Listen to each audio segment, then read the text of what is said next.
Imagine பண்ணி பாருங்க. நீங்களும் உங்க ஃப்ரெண்டும் பயங்கரமான மழையில கார்ல டிரைவ் பண்ணி போயிட்டு இருக்கீங்க. திடீர்னு கார் பிரேக் டவுன் ஆகுது. அப்போ பக்கத்து சைட்ல பார்த்தா ஒரு பெரிய பங்களா, லைக் இந்த சந்திரமுகியில வர்ற மாதிரி இருந்து கன்ஸ்ட்ரக்ஷன் சத்தம் கேட்டுட்டே இருக்கு. நீங்களும் உங்களோட ஃப்ரெண்டும் உள்ள போய் பாக்குறீங்க.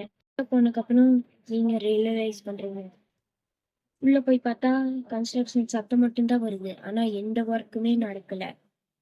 அப்படியே திங்க் பண்ணிட்டு நீங்க ஒரு படிக்கட்டுல ஏறுறீங்க.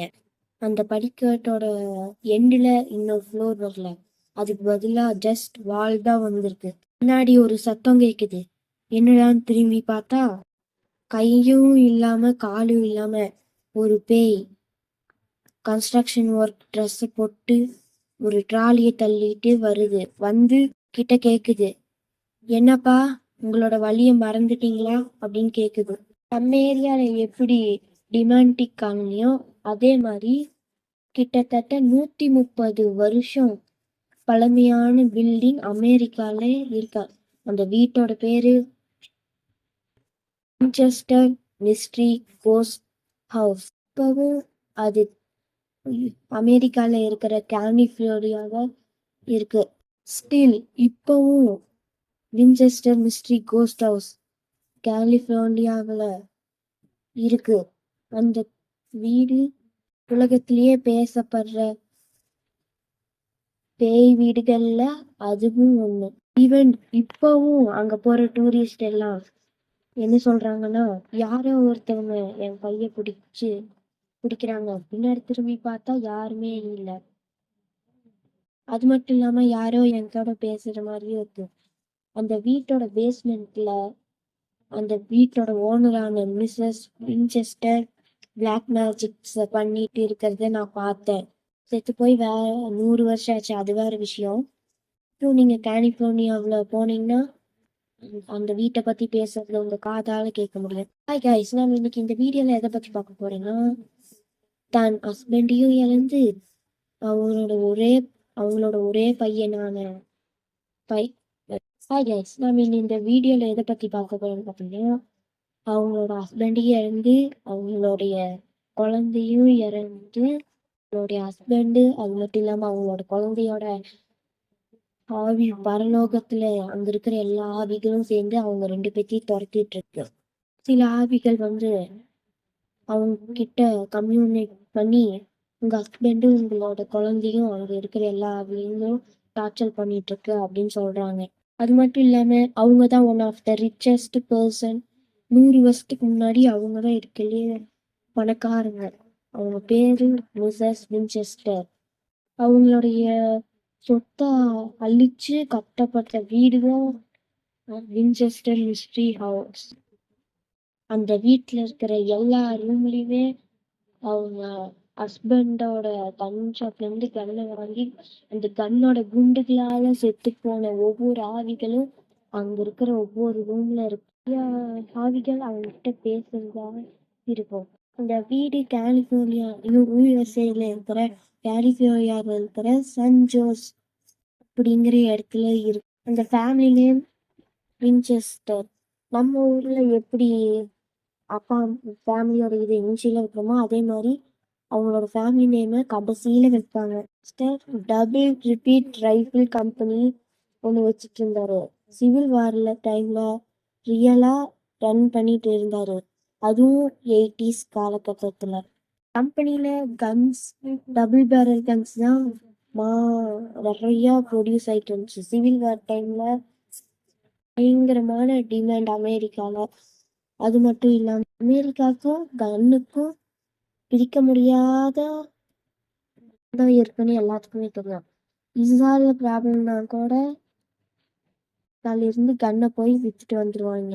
வின்செஸ்டர் ஃபேமிலிக்கு அவங்க கன் எல்லாம் விற்கிறதுனால பயங்கரமான ப்ராஃபிட். அவரு இந்த உலகத்திலேயே ரிச்சஸ்டான வீரர். இப்போ அவங்களுக்கு ஒரு குழந்தை பிறக்குது. அந்த குழந்தையோட பேரு வில்லியன் வின்செஸ்டர். இவருதான் நம்ம கதையோட ஹீரோ. செத்தக்கப்புறம் வந்து அவங்களோட மனைவி கிட்ட ஹெல்ப் கேட்பாரு. அவங்களோட பொண்ணு 25 வயசு ஓல்டானவங்க. அவங்க ரொம்ப அழகா இருப்பாங்க. அவங்கள தான் மேரி பண்ணி சாராஜ் படே அதுதான் அவங்களோட பேரு. ஜூலியன் மற்றும் சாராஜ் விஸ்டர் இவங்க 2 பேரும் அழகான கப்பல்னு அங்க இருக்கிறவங்க எல்லாம் சொல்லிட்டாங்க. அப்படியே கொஞ்ச நாளுக்கு அப்புறம் அவங்களுக்கு ஒரு பேபியும் பிறக்குறாங்க. குழந்தைக்கு 2, 3 வயசு இருக்கும்போது திடீர்னு டை ஆயிடுறாங்க. 2 பேர்த்துக்கும் இருந்த ஒரே குழந்தை ரொம்ப பணக்காரங்க. 30 வயசுக்கு முன்னாடியே இறந்தனால இவங்க 2 பேரும் மென்டலி அஃபெக்ட் ஆயிடுறாங்க. அதாவது டபுள் ரிப்பீட்டட் கன் ஷாப் வச்சிருந்தாங்க அவரு. அவர் பிறக்கும் போதே மிகப்பெரிய பணக்காரர். அவருக்கு மேரி ஆகுது. அது மட்டும் இல்லாம அவங்களோட குழந்தையும் இறந்து போயிருக்கு. வின்செஸ்டர் அவரோட குழந்தைய பத்தி நினைச்சிட்டே 44 வயசுல அவர் இறந்துடுறாரு. 29 வயசுல அந்த குழந்தை இருந்தது. அது மட்டும் இல்லாம 44 வயசுல வின்செஸ்டர் இறந்துடுறாரு. அவர் டை ஆகும்போது அவங்களோட ஒய்ஃப்க்கு 42 வயசு. சாரா விஸ்டருக்கு 42 வயசு.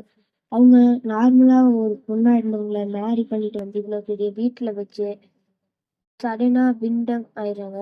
அவங்க வந்து அந்த ரைஃபிள் கம்பெனிக்கு ஓனராகவே மாறிடுறாங்க. அது மட்டும் இல்லாமல் இந்த உலகத்திலேயே மிகப்பெரிய ரிச்சஸ்ட் உமனாக மாறிடுறாங்க. டிப்ரெஷன் ஹை லெவலுக்கு போயிடுது.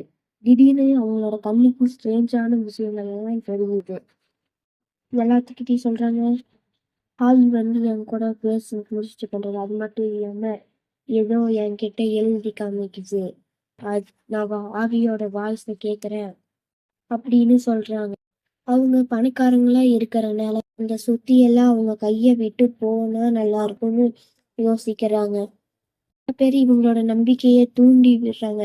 ஆமா ஆமா பேய் இருக்குன்னு சொல்லிட்டு இருக்காங்க அவங்க கிட்ட. இவங்களுடைய மூல நம்பிக்கை ஹை லெவல கிராஸ் பண்ணிடுது. திடீர்னு ஒரு நாள் ஒரு ஹாவி வந்து அவங்க கிட்ட பேசுது. ஹாவி என்ன சொல்லுன்னா, உன்னோட ஹஸ்பண்ட் கண்ணு மேக் பண்ணால அதை நான் அந்த கண்ணால செத்து போன எல்லா ஹாவியும் ஹஸ்பண்டையும் உன்னோட குழந்தையையும் கொல்ல பண்ணி வேட்டையாடுறாங்க. நிப்பாட்டணும்னா அதுக்கு ஒரே ஒரு வழிதான் இருக்கு. அந்த என்ன வழினா உன்னோட எல்லா சொத்தையும் அழிச்சு ஒரு வீட்டை பில்ட் பண்ணு.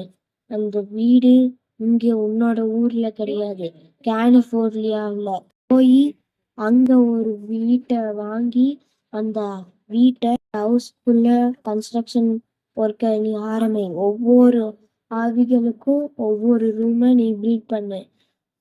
அந்த பேய்கள் வெளியிலே வராத முடியாம கன்ஃபியூஷனா கட்டிவை அந்த வீடை. அதுக்கப்புறம் அந்த ஆவிகள் வெளியில வர முடியாம உங்க ஹஸ்பண்டையும் உன்னோட குழந்தையும் ஒண்ணுமே பண்ணாது. அந்த ஹாவி சொன்னதை அவங்க அப்படியே நம்பினாங்க. அதுக்காக கலிபோர்னியாவுக்கு போய் அவங்களோட சொத்தை விட்டு 7 மாடி வீடை வாங்கினாங்க. இந்த வீட்டு பேரு தான் வின்செஸ்டர் மிஸ்ட்ரி கோஸ்ட் ஹவுஸ். இதுக்கப்புறம் தான் அந்த வீடு பேய் வீடா மாறப்பட்டது. அவங்க கன்ஃபியூஷனா பில்ட் பண்றாங்க. அவங்க கன்ஃபியூஸா அந்த வீடை பில்ட் பண்றாங்க. அப்படின்னா ஒரு ரூம் ஃபுல்லா டோரே இல்லாம கம்ப்ளீட்லி க்ளோஸ்டா ஒரு ரூம் கட்டுறாங்க. இன்னொரு ரூம் உள்ள போறக்கு ஒரு வழியும் வெளியில வர்றதுக்கு 3 வழியும் வைக்கிறாங்க. இன்னொரு ரூம்ல விண்டோ, அதாவது தரையில விண்டோவை பில்ட் பண்றாங்க. அதுல போனா கீழே போற ஃப்ளோர் இருக்கு. மாதிரி மேலேயும் ஒரு விண்டோ இருக்கிறாங்க. அதை ஓப்பன் பண்ணா மேலே ஒரு ஃப்ளோர் இருக்கு. ஆனா அது கனெக்ட் பண்றதுக்கு படிக்கட்டே இல்லை. வீட்டை வியர்டா பில்ட் பண்றாங்க. என்னோட கோல் என்னன்னா அங்க வர யாருமே வெளியிலயே போகக்கூடாது. அதுக்கு காரணம் அவங்க பில்ட் பண்றதுக்கு காரணமே ஆவிகளுக்காக தான், மனுஷங்களுக்காக இல்லை. அவங்க தொடர்ந்து 36 வருஷங்களா அந்த வீட்டை பில்ட் பண்றாங்க.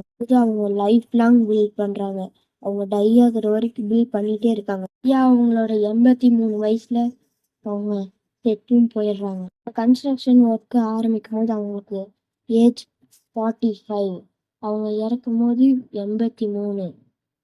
அதாவது நடுவால இருக்கிற எல்லா பீரியடுமே 24 மணி நேரம் 7 நாள் கன்ஸ்ட்ரக்ஷன் சவுண்ட் கேட்டுட்டே இருக்கு.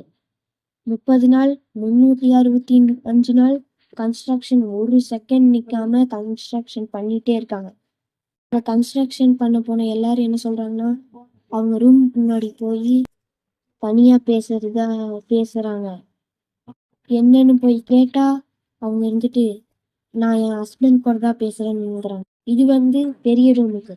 இதே சின்ன ரூமுக்கு போய் கேட்டா, என் என்னோட ஹஸ்பண்டோடைய கன் ஷாப்ல இருக்கிற கண்ணால இறந்து போன 4 வயசு குழந்தை இங்க இருக்குன்னு சொல்லிட்டு அங்க போய் கிராண்டிலையும் வைக்கிறாங்க. வேலை செஞ்சவங்க எல்லாரும் சாரை எல்லாரும் போய் தனியா பேசுறாங்கன்னு சொல்லி எல்லார்கிட்டயும் சொல்லிட்டு இருந்தாங்க. இந்த மாதிரி வியர்டான ஹேபிட் அவங்க லைஃப் லாங்ல இருந்தாங்க. அதுக்காக அவங்களோட சொத்தை அழிச்சு ஒரு வீட்டை வாங்கி அதை பில்ட் பண்ணி அவங்களுக்கு இன்னொரு வாரிசே இல்லை, இருந்தது ஒரு வாரிசு தான். வேற இன்னொரு மேரேஜ் பண்ணாமலேயே ஆயிட்டாங்க. அவங்களோட இறப்புக்கு அப்புறம் யாருமே அந்த வீட்டுல கேர் எடுத்துக்கல. லைக் டிமாண்டிக் காலனி மாதிரி காம்ப்ளிகேட்டட் பில்டிங்காவே அது கவர்மெண்ட் அனுபவிச்சுட்டாங்க.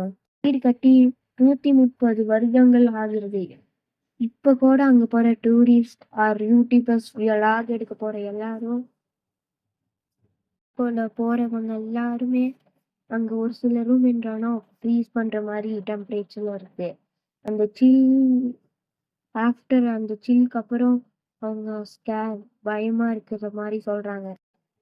ஸோ யாராச்சும் ஏதோ ஒரு லேடி சொல்றாங்க, இங்க எதுக்கு நிக்கிற, இங்க நிக்காத அப்படின்னு சொல்லி வெளியில போ அப்படிங்கிறாங்க. அவங்களும் இங்க நாங்க வேலை செய்யற கன்ஸ்ட்ரக்ஷன் ஒர்க் பண்றதுக்காக வந்தோம் அப்படின்னு சொல்லி வெளியில வந்துடுறாங்க. அதுக்கப்புறம் தான் அவங்க ரியலைஸ் பண்றாங்க அது சொன்னதே ஒரு பேயின்னு. அந்த வீட்டுக்குள்ள நிற்கும் போது யாரோ ஒருத்தர் என் கையை பிடிக்கிற மாதிரி எனக்கு ஃபீல் ஆச்சு. இன்னொரு திரும்பி பார்த்தா யாருமே இல்லை, ஆனாலும் அப்பவும் கையை ஹோல்ட் பண்ணிட்டே இருக்காங்க. அப்புறம் அது கோஸ்ட் டூரிஸ்ட் பிளேஸாவே மாத்திட்டாங்க. நான் ஆரம்பத்துல சொன்ன மாதிரி நீங்களும் உங்க ஃப்ரெண்டும் போயிட்டு அந்த வீட்டுக்கு போனீங்கன்னா நீங்க எந்த ஃப்ரெண்டு கூப்பிடுவீங்களோ அந்த ஃப்ரெண்டுக்கு இந்த வீடியோவை மறக்காம ஷேர் பண்ணி விடுங்க. ஸோ நீங்க என்ன நினைக்கிறீங்க, நிஜமாவே இந்த பேய்களெல்லாம் இருக்கா? இருந்துச்சுன்னா நீங்க போய் அந்த எக்ஸ்பீரியன்ஸ் பண்ணுவீங்களா அப்படிங்கிறத மறக்காம கமெண்ட் பண்ணுங்க. ஸோ இந்த மாதிரி வீடியோஸ் நான் போட ட்ரை பண்ணுறேன். இது ஃபஸ்ட்டு வீடியோங்கிறதுனால கொஞ்சம் இது மாதிரி இருக்கும். மறக்காம லைக் பண்ணி சப்போர்ட் பண்ணி அப்போ தான் அடுத்த வீடியோ இருக்கும். வீடியோ க்ளோஸ் பண்ணிட்டு நீங்கள் இன்னும் லைக் பண்ணலாம், மறக்காம லைக் பண்ணி ஷேர் பண்ணி சப்ஸ்கிரைப் பண்ணிக்கோங்க. ஸோ தேங்க்ஸ் ஃபார் வாட்சிங் காய்ஸ். இதை நல்ல ஒரு சந்திப்போம். இந்த நான் உங்கள் பை.